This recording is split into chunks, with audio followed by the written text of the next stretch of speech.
The Thompson family was on what was supposed to be a relaxing summer vacation in the idyllic countryside of southern France. The town of Saint-Malo, known for its picturesque views and quiet charm, seemed like the perfect getaway from their bustling life in London. Emma and Jason Thompson, along with their 8-year-old daughter, Amanda, had rented a small house near the beach. The family had been excited about exploring the local markets, savoring French cuisine, and spending time together as a family. It was a rare chance to unwind, and Amanda, with her curiosity and boundless energy, had been especially eager to see everything. That day in the market began like any other. The air was filled with the smell of fresh bread and lavender, mingling with the sounds of vendors calling out to customers. Amanda, as always, her eyes darting from the baskets of ripe fruits to the handmade jewelry and toys. Emma and Jason were always careful, keeping her close as they weaved through the crowded streets. But in the bustling chaos, things took a turn for the worse. For just a moment, Emma had let go of Amanda's hand to pay for a bouquet of flowers. When she turned back, Amanda was gone. Jason, standing nearby, hadn't seen where she went either. At first, they assumed she had wandered off, captivated by a stall nearby or distracted by something interesting. They called out to her, their voices rising above the noise of the crowd, but Amanda didn't respond. Panic set in quickly as they realized she wasn't nearby. Jason ran ahead, searching through the throngs of people, while Emma frantically asked the vendors if they had seen a little girl in a yellow dress. Minutes passed, and then an hour. The marketplace seemed to shrink around them as the reality began to sink in. Amanda had disappeared. The locals were kind, helping them look, but no one had seen where she went. The police were called, and a full search of the town was launched, combing through the streets, the beaches, and even the surrounding woods.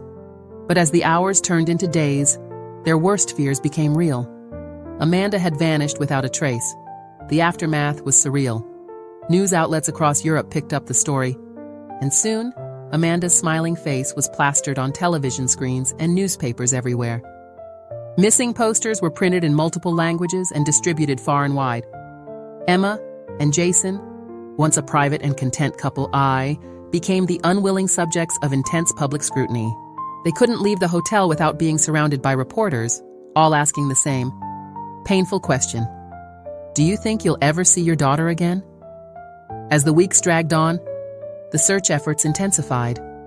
Detectives interviewed everyone in the town, combed through security footage, and followed up on hundreds of tips, but no substantial leads emerged.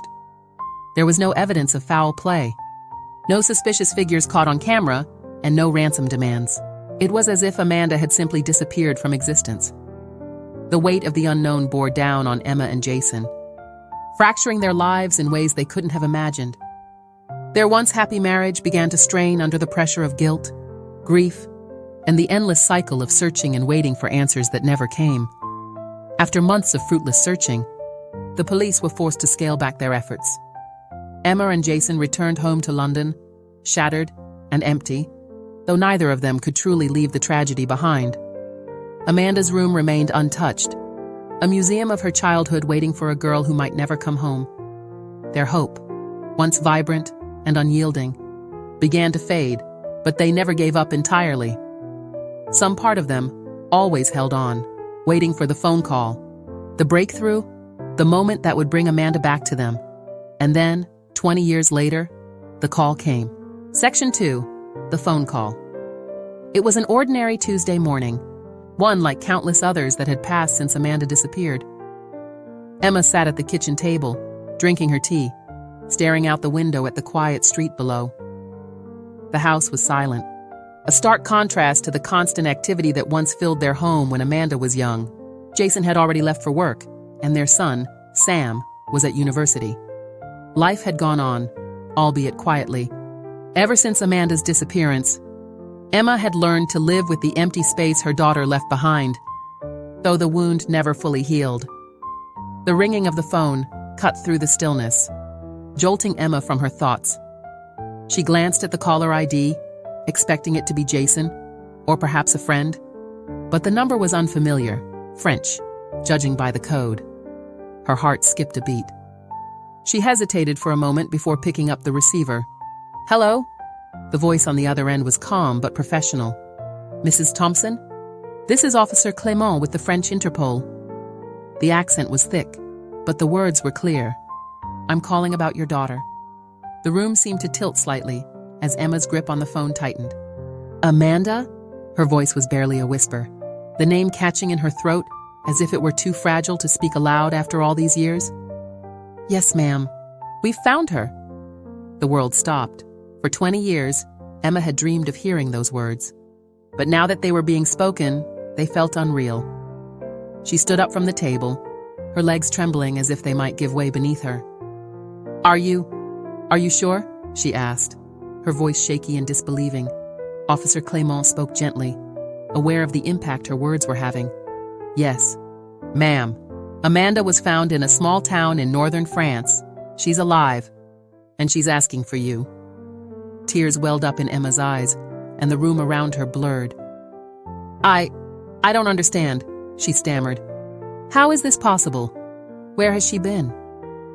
"There's a lot we don't know yet," Officer Clément admitted. "But she's safe now, and we're preparing to bring her home.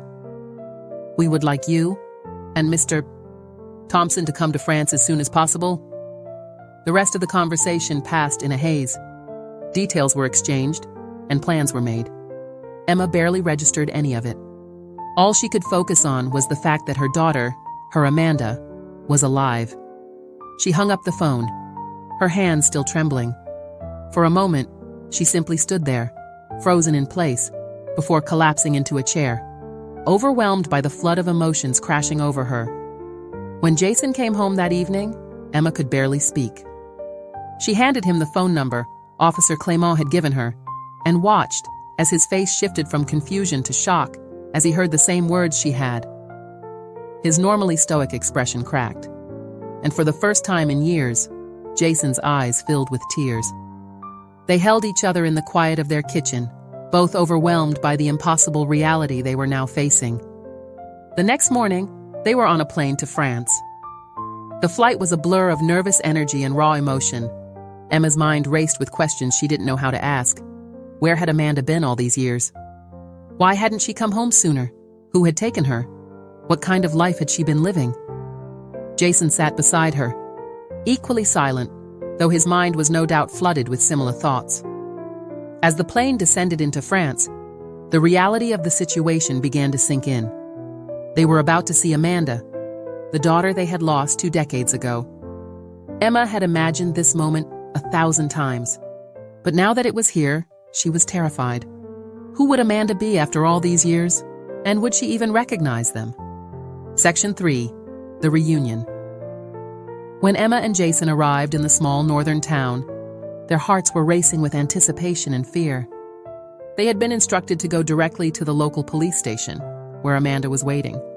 The drive from the airport was long and silent, the tension in the car palpable. Emma could barely keep still, her mind racing with thoughts of the reunion ahead. Jason, normally calm and composed, gripped the steering wheel tightly, his knuckles white. They hadn't spoken much since boarding the plane. What was there to say?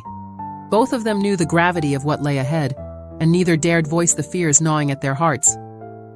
The town itself was quaint and peaceful, a stark contrast to the storm of emotions they were feeling.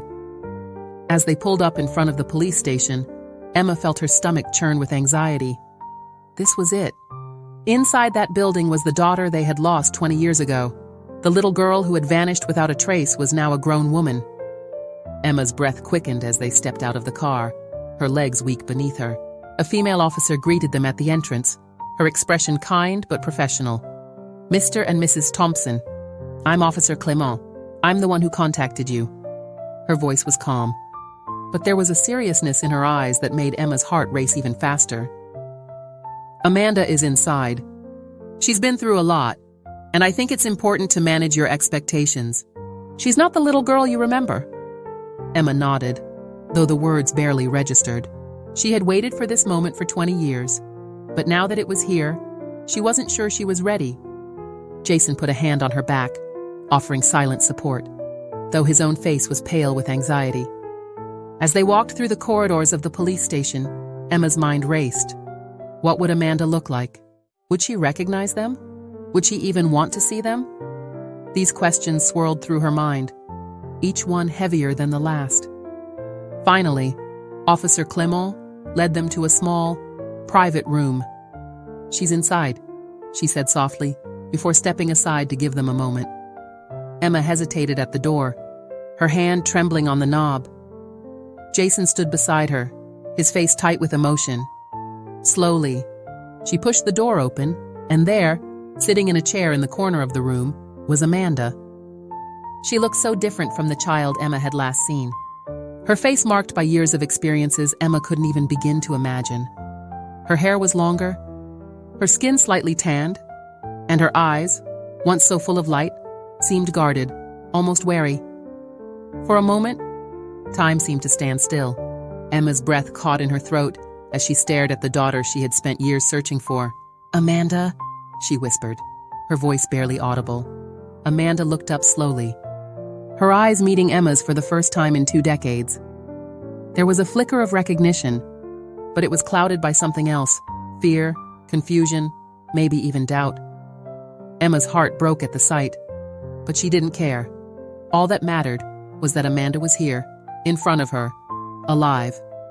Without thinking, Emma rushed forward, pulling Amanda into a tight embrace.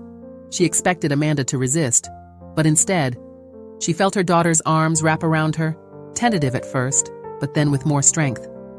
Jason joined them, his face wet with tears as he held both of them close. "I thought I'd never see you again," Emma sobbed, her voice cracking with emotion. Amanda didn't say anything for a long time, simply holding on to them as if she was afraid to let go. When she finally spoke, her voice was soft, almost fragile. "He told me you were dead." Section 4, Amanda's story. The reunion, as emotional as it was, marked the beginning of a new and difficult chapter for the Thompson family. Amanda had been found. As the initial shock of their reunion began to fade, the weight of Amanda's story began to settle in. The woman before them wasn't just their daughter. She was someone who had lived through unimaginable experiences, someone who had survived in a world they could hardly comprehend. Amanda was reluctant to talk at first, sensing that whatever she had to say, it would be painful. Instead, they waited, giving her the space she needed to process everything. It wasn't until later that evening, back at the hotel, that Amanda finally began to open up. "He took me that day at the market," Amanda began, her voice steady but emotionless. "I don't remember much. One minute, I was looking at a toy stall, and the next, I was in a van, speeding away from the town." Emma's heart clenched as she listened, the memory of that day still fresh in her mind. She had always wondered what had happened in those brief moments of distraction, and now she knew. Jason sat beside her, his jaw clenched tightly, his hands balled into fists. "The man who took me, he called himself Jean. He wasn't like the kidnappers you see in movies. He didn't hurt me. Not physically. He said he wanted to protect me, that the world was dangerous, and that my family was dead." Amanda's voice cracked slightly, and she paused for a moment before continuing. "At first, I didn't believe him. I cried. I screamed. I begged him to let me go, but he wouldn't. He took me to this place, a commune, far away from any towns. It was isolated, completely cut off from the world." Emma and Jason exchanged a glance, horror written across their faces. The thought of Amanda being held captive in some remote place, brainwashed by this man, was more than they could bear. "He told me stories," Amanda continued, her voice growing quieter. "He said that after the accident, I was lucky to be alive, that no one else had survived, and that the world outside was too dangerous for me. I didn't believe him at first, but over time..." Her voice trailed off as her eyes filled with tears. "Over time, I started to doubt myself. I was so young, and I didn't know any better. He became my whole world." Emma reached out and took Amanda's hand, squeezing it tightly. "We never stopped looking for you," she whispered. "We never gave up." Amanda nodded. "I was trapped in that place, surrounded by people who believed everything he said. I thought I'd never escape, Jason's voice, thick with emotion, broke the silence. "What made you leave?" Amanda looked at her father, her eyes searching his face as if she was trying to decide whether to tell him the whole truth. "I started questioning him," she said finally. "I asked about the outside world, about why we were so isolated. And I started remembering things, small details, like the way you used to sing to me at night, or the way the house smelled after you cooked. They were just fragments, but they were enough. I knew something wasn't right." She paused, wiping away a tear. "When I confronted him, he got angry. For the first time, I saw the real man behind the lies. He wasn't my protector, he was my captor, so I ran. I waited for the right moment, and when it came, I left." Emma's chest tightened with a mixture of relief and sorrow. Her daughter had escaped, but the trauma of those years lingered in her eyes. Amanda was back, but she wasn't whole. Not yet. Section 5. The challenges ahead. In the weeks following Amanda's return, it became clear to Emma and Jason that the road to recovery would be long and difficult. Though they had their daughter back, Amanda was a stranger, in many ways. The years spent in captivity had left deep emotional scars, and Amanda struggled to adjust to a world she hadn't known since childhood. The simplest things seemed foreign to her: technology, social norms, even the pace of life outside the commune. Amanda had been isolated for so long that reintegration felt overwhelming. She rarely left the house, afraid of the crowds and noise that now seemed so unfamiliar. Emma and Jason, desperate to help her, found themselves at a loss. How could they make her feel safe when the world around her seemed so terrifying? Amanda's nightmares were frequent, and though she rarely spoke about them, Emma could see the fear in her eyes every morning. The trauma of her captivity haunted her, even in the safety of her childhood home. Therapy became a regular part of their lives. Amanda had been found, but the man who had taken her, Jean, was still out there. French authorities were actively searching for him, but he had seemingly disappeared without a trace, making it difficult for her to fully relax. Emma and Jason did their best to reassure her, but they couldn't ignore the possibility that he might still pose a threat. In the meantime, Amanda's return attracted media attention once again. Reporters who had covered her disappearance 20 years earlier were eager to tell the story of her miraculous return. The Thompsons, however, were adamant about keeping the details of Amanda's story private. They had spent too many years in the public eye, and now all they wanted was to focus on healing. Still, the pressure was immense. The world wanted to know what had happened to the girl who had disappeared without a trace. Jason, ever the practical one, threw himself into work as a way of coping. But even he struggled with the weight of it all. His daughter was back, yet he felt powerless to help her adjust to the life she had lost. There were moments when he saw glimpses of the little girl Amanda used to be, when she laughed at a joke or smiled at a memory, but they were fleeting, quickly replaced by the guarded, distant expression she often wore. Emma, on the other hand, refused to give up hope. She had spent 20 years searching for her daughter, and now that Amanda was back, she was determined to help her heal. Every day, she sat with Amanda, talking to her, comforting her, and trying to remind her that she was home. But even Emma knew that the damage ran deep, and that Amanda's recovery would be a long, uncertain journey. The Thompson family had been given a second chance, but it came with its own set of challenges. As they navigated the complexities of their new reality, they realized that while they had found Amanda, they were still searching for healing, for understanding, and for the daughter they had lost all those years ago. Section 6. A new beginning. Months passed, and though the road to recovery was slow, there were signs that Amanda was beginning to heal. Therapy sessions continued, and while they were emotionally draining, they allowed Amanda to start processing the years of manipulation and isolation she had endured.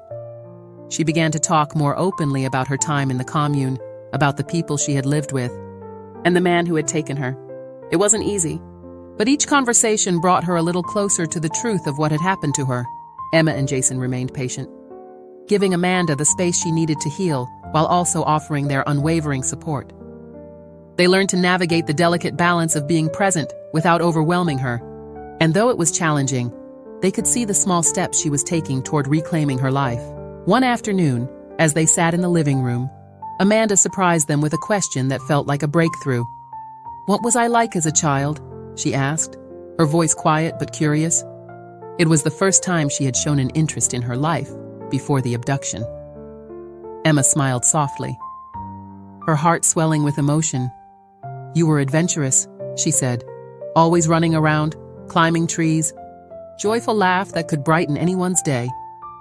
Amanda looked down at her hands, a small smile tugging at the corners of her mouth. "I don't remember any of that," she admitted. It's like I'm a different person now." Jason, who had been listening quietly, leaned forward. "You've been through a lot," he said gently. "But that part of you, it's still there. It might take time, but you'll find her again." Amanda nodded, her eyes misting with tears. "I hope so." As the days turned into weeks, Amanda began to take small steps toward rebuilding her life. She started going for walks again, cautiously venturing out into the world that had once seemed so foreign to her. She visited familiar places from her childhood, the park she used to play in, the library where she spent hours reading, and the ice cream shop her parents used to take her to on weekends. Each visit was a reminder of the life she had lost, but also of the life she could reclaim. Emma and Jason watched with cautious optimism as their daughter slowly came out of her shell. There were still difficult days when the weight of her past threatened to pull her back into the darkness, but there were also moments of light. Amanda's laughter, though rare, began to fill their home once again, and with it came the hope that she was on her way to healing. The investigation into Amanda's abduction continued, but with no new leads, the case remained open. Jean, the man who had taken her, was still at large, and the fear that he might return lingered in the background of their lives. But the Thompsons refused to let that fear dictate their future. They had spent too many years living in the shadow of Amanda's disappearance, and now that she was home, they were determined to focus on the present. As Amanda's confidence grew, she began to express an interest in returning to school. She had missed out on so much, and though she knew it would be a challenge, she wanted to take control of her life again. Emma and Jason supported her decision, helping her research programs that would allow her to catch up on her education. The road ahead was still uncertain, but for the first time in years, the Thompsons felt a sense of hope.